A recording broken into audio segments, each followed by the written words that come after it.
Lors de la Coupe de France 79, il y a plus de 40 ans, l'AG Auxerre, club de 2e division, crée la surprise en éliminant le LOSC en quart de finale, puis Strasbourg en demi. Les Strasbourgeois, futurs champions de France, tombent contre cette équipe surprenante, une équipe sous les ordres d'un homme que personne ne connaît vraiment à l'époque. Il nous arrive une chose extraordinaire parce que ça fait 18 ans qu'on travaille, on arrive, on monte de division d'honneur en 3e division, en 2e division, et ça c'est des choses normales, et cette fois il nous arrive une chose anormale. Giroud, 40 ans, est déjà l'entraîneur du club depuis plus de 15 ans et amène ses troupes jusqu'au Parc des Princes contre le FC Nantes d'Henri Michel. Une performance d'autant plus remarquable que les matchs se jouaient à l'époque en aller-retour et rendaient forcément plus difficile cet exploit. Seule la finale se jouait en un seul match. Cet après-midi de juin 79, l'AG Auxerre va mettre en difficulté les Canaries en poussant le match jusqu'en prolongation, mais vont craquer dans les 30 minutes supplémentaires. Les Nantais soulèvent la coupe, mais la France découvre surtout une équipe totalement inconnue à l'époque qui va monter peu à peu dans la hiérarchie des meilleures équipes de l'Hexagone. Une montée orchestrée par un homme devenu une icône du football en France, un certain Giroud.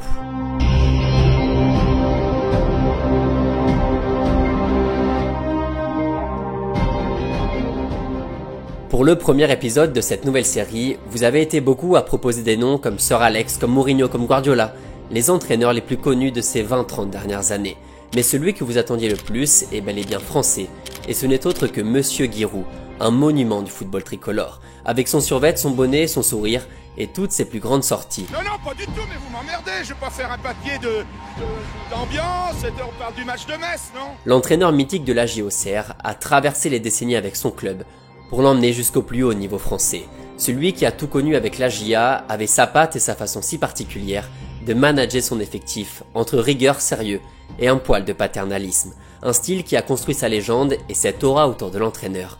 Figure mythique et indissociable du développement du football en France. Car tout le monde connaissait Giroud, qu'on aime le football ou pas, qu'on suive l'AG Auxerre ou pas, qu'on aime la cristalline ou pas. Doucement avec la cristalline, elle est si bonne. Mais comment cet homme, dont le parcours de footballeur amateur n'était pas vraiment brillant, a-t-il réussi à placer sur la carte cette ville de 40 000 habitants à peine?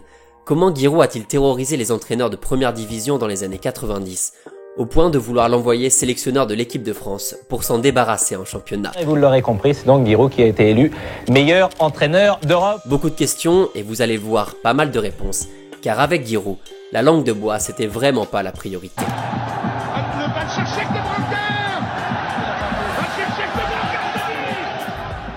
On va donc revenir assez loin en arrière pour parler aujourd'hui de celui qui a posé son ardoise plus de 1400 fois sur les bancs de l'AG Auxerre, dont quasiment 900 en première division.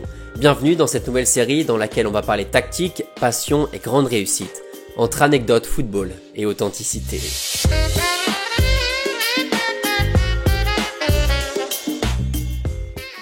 Dans les années 60, le club d'Auxerre joue en 4e division française et souhaite monter rapidement d'un échelon. À la quête d'un entraîneur pas trop cher pour ne pas plomber les finances du club, la direction choisit un ancien joueur amateur de l'équipe, un joueur qui a seulement 22 ans. Giroud, né à Colmar et grand passionné de football, prend les rênes de l'équipe, malgré ses études et son service militaire, qu'il effectue en 1963. Alors faire une tête c'est dire bonjour, comme ça. L'objectif est clair pour le jeune entraîneur. Il faut stabiliser l'équipe et la faire monter au plus vite, pour développer le club et avoir la chance de jouer en dehors de la Bourgogne. C'est chose faite en 70, Auxerre monte en CFA, l'équivalent de la 3e division, puis en D2 en 74, après une très belle saison contre les équipes réserves des plus grands clubs français. Quelques années de transition et de progression dans l'antichambre de la première division.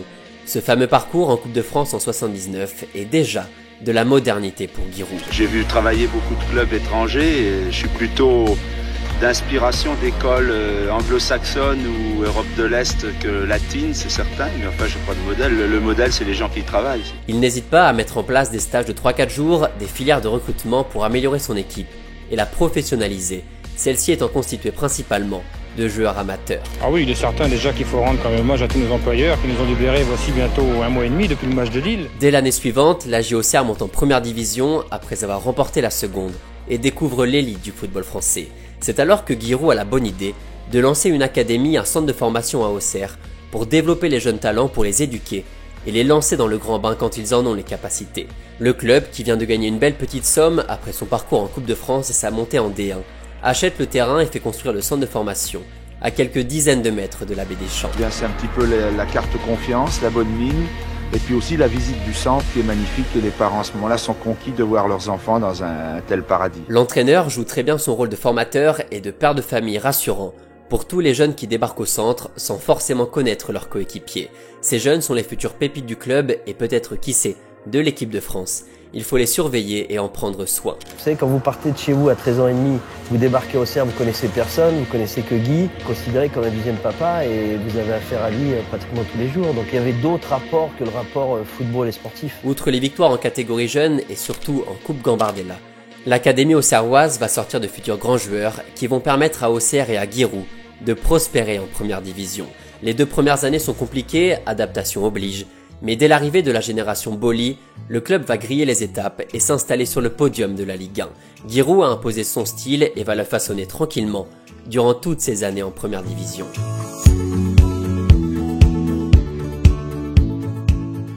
Giroud, c'est d'abord un style de management bien particulier, mais Giroud, c'est aussi un système bien à lui. Si le football a bien changé avec le temps, Le football, il a changé. les systèmes de jeu ont suivi cette évolution, entre le 4-2-4 hongrois dans les années 50, le Catenaccio en 5-3-2 dans les années 80, ou encore le 4-2-3-1 de Deschamps en 2018. Giroud, lui, avait sa ligne directrice et n'y a jamais vraiment touché.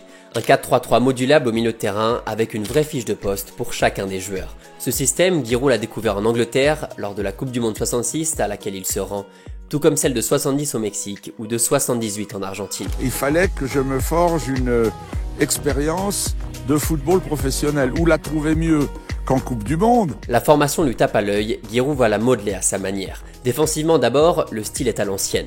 On a un libéro devant le gardien qui fait office de premier relanceur de l'équipe, et devant lui nous avons 3 vrais défenseurs qui ont relativement peu de marge offensive et qui se contentent surtout de ne rien laisser passer.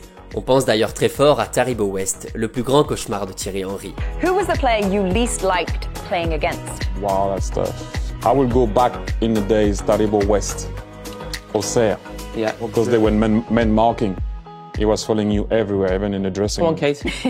Le marquage, c'était culotte individuelle pendant un bon bout de temps avant de passer en marquage en zone lors de son dernier mandat au début des années 2000. Au milieu, par contre, la composition peut varier. 2 points de basse à la récupération avec un numéro 10 devant, un vrai meneur de jeu, ou alors un seul vrai milieu défensif accompagné d'un relayeur qui a du ballon et qui doit faire le lien avec le meneur de jeu. Selon son effectif et ce qu'il a sous la main, Giroud a souvent changé et pouvait alterner entre les deux. Devant, c'est plus classique avec un numéro 9 tueur devant le but, un numéro 9 qui prend la profondeur, qui cherche l'espace pour profiter des 2 ailiers à côté de lui. Ces 2 électrons libres qui ont plusieurs profils selon l'évolution du jeu et forcément du physique des footballeurs. D'abord, Giroud aligné sur l'aile, des profils plus milieu offensif puis dans l'organisation, avant d'envoyer des joueurs plus percutants, plus rapides, dans un profil d'ailier beaucoup plus moderne. Ça mange la ligne, ça court vite, et ça joue un peu avec le règlement. Encore un grand classique de l'entraîneur alsacien. Eh bien, quand vous avez des ailiers, il faut avoir un terrain large. Donc on avait mis 1 mètre de plus au cas où il déborderait un peu.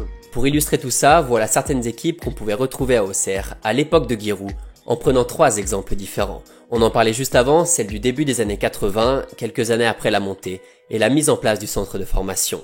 On retrouve des jeunes joueurs comme Basile Boli, Jean-Marc Ferreri ou Patrice Garande, avec des plus expérimentés comme Joël Batz, Dominique Locoli ou le Polonais Andrzej Zarmak, meilleur buteur de l'histoire du club. Cette équipe est la première grande équipe d'Auxerre, sachant qu'il y avait aussi un petit jeune de 17 ans sur le banc, un certain Eric Cantona. 1m86. Le poids 80 kg, pas de forme. Giroud va rester fidèle à ce 4-3-3 pendant toutes ces années, et la GIA ne fera jamais pire qu'une 9e place entre 83 et 99.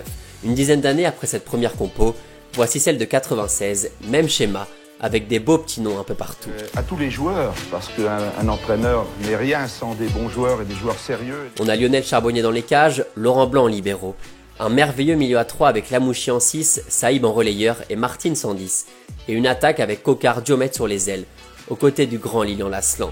On appelle ça une bicyclette, un geste technique idéal réalisé à 1 mètre du sol dans une position d'équilibriste.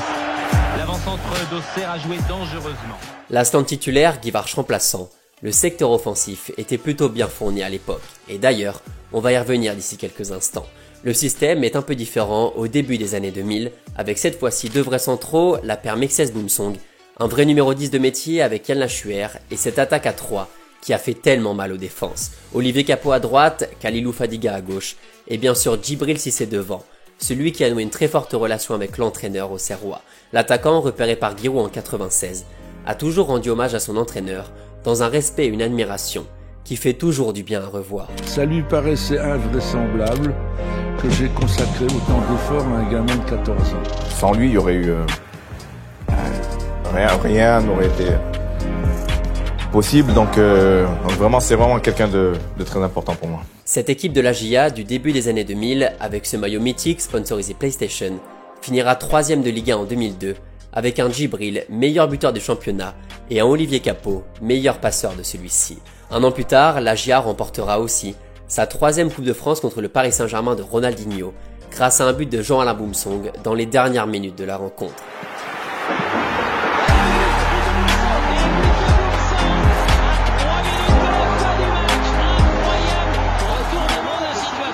Giroud, c'était donc de la tactique, un petit 4-3-3 qui vous fait bien mal en contre-attaque, en transition, mais c'était aussi beaucoup de cœur à l'ouvrage, beaucoup d'agressivité de vis pour faire de l'Abbé Deschamps un véritable bourbier. Non, avec ça, je peux aller dans tous les stades français, même les plus dangereux. Selon beaucoup d'anciens joueurs et d'anciens entraîneurs, même quand tu avais l'impression de faire un bon match, tu repartais quand même avec une défaite et 2-3 buts encaissés, surtout dans les années 90.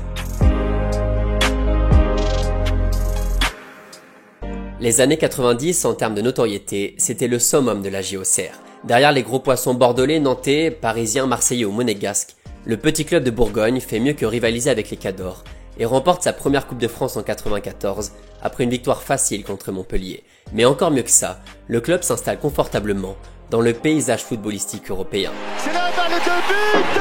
Oui, c'est la balle de but! But de Corentin Martins à la 8e minute. C'est la balle de but! Demi-finaliste de Coupe UEFA en 93, défait seulement par le Borussia Dortmund au tir au but, avec des célébrations un peu agressives des deux côtés, puis quart de finaliste de la Coupe des Coupes 2 ans plus tard, éliminé cette fois par les Gunners d'Arsenal. L'Abbé Deschamps, c'est pas le Camp Nou, mais c'était quasiment pareil au milieu des années 90, surtout que c'est pas du tout fini. Mesdames, mesdemoiselles, messieurs, bonsoir. Suite et fin des Coupes d'Europe à hauteur des quarts de finale. C'est ce soir à Auxerre, au stade de l'Abbé Deschamps, dans un stade archi-comble. La saison 96 est celle de la consécration pour le club. Avec cette formidable équipe dont on parlait juste avant, l'AJA va remporter une nouvelle fois la Coupe de France, mais surtout le championnat, pour la seule et unique fois de son histoire. Champion de France de 2e division, maintenant première division après la Coupe, c'est évidemment une année formidable. Il y avait un groupe de joueurs admirables, de talent aussi, du plus connu au moins connu. Il faut en oublier aucun des 23 qui ont joué en championnat, c'est eux qui ont appris ça. Premier devant le PSG de Ray et Djorkaeff et l'AS Monaco de Sonny Anderson, les Auxerrois finissent avec la meilleure attaque et la meilleure défense de la saison. Giroud et ses protégés peuvent fêter ce titre tellement mérité, apothéose d'une histoire commencée 35 ans plus tôt et qui se finit avec le trophée de champion de France sur les épaules. Parmi les Bourguignons, 4 seront champions du monde 2 ans plus tard avec les Bleus, une génération magnifique coachée par un homme qui incarne peut-être mieux que tout le monde l'identité d'un seul et même club. En terre bretonne, dans une autre bourgade où le football est roi, la JOCR décroche sa première couronne. Le championnat 95-96 est terminé et la JOCR a réussi comme on le savait, comme on l'espérait, le fabuleux doublé Coupe Championnat. On retiendra au passage cette victoire 3-0 contre les Parisiens lors de la 32e journée qui a tout fait basculer pour la fin de saison. Car cette victoire, c'était aussi celle du petit club de province face à la grande capitale et au grand capital. Cette image de club rural face aux grosses écuries du championnat a toujours profité à l'AJA, surtout avec un coach si loin du star system et des discours un peu trop lisses. En plus de devenir champion de première division, Auxerre est devenu sympathique, convivial et applaudi, même par Gérard Depardieu. Et je voulais dire merci à l'équipe. Merci encore. Et un an plus tard, Giroud amène les siens jusqu'en quart de finale de Ligue des Champions, après avoir terminé premier de son groupe devant l'Ajax et les Glasgow Rangers.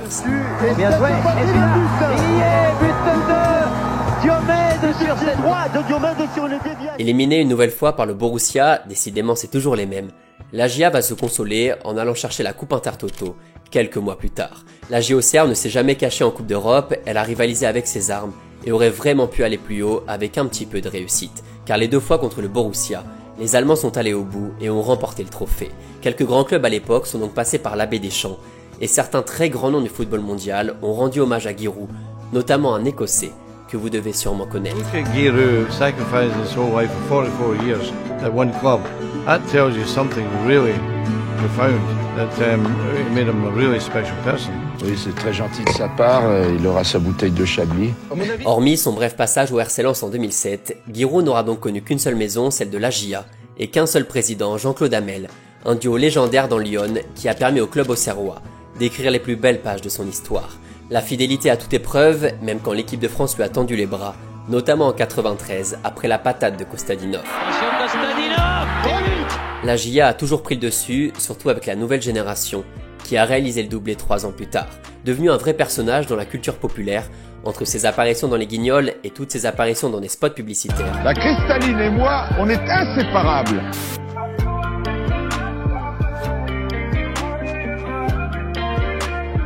Réfléchissez avant de vous engager.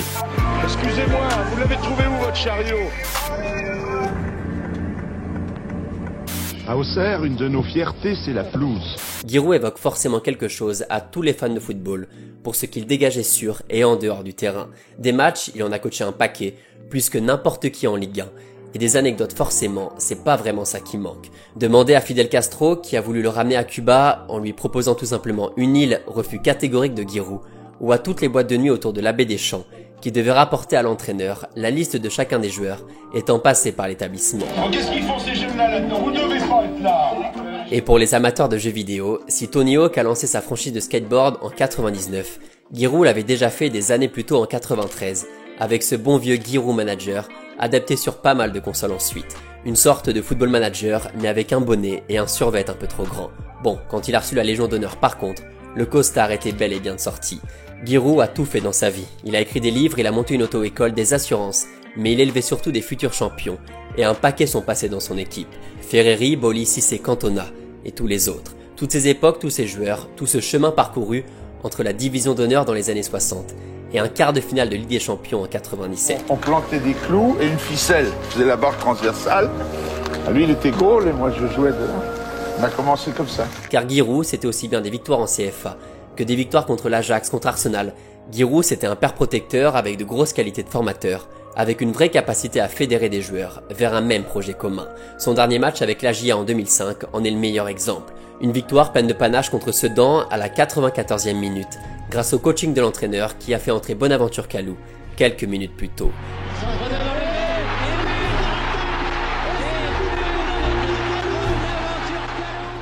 Giroud a construit la GIA et a fini par quitter le club avec des souvenirs plein la tête, quelques trophées dans son bonnet et l'image d'un homme droit, fidèle et passionné. La France d'en bas, devenue la France d'en haut, avec ses grandes histoires, ses plus grands noms, et désormais son emblème, celui d'une ville, d'une région et de bien plus que ça, car Giroud était et restera pour très longtemps une des icônes du football français. Je suis contre les différences, toutes les différences qu'on veut introduire entre l'élite et la masse.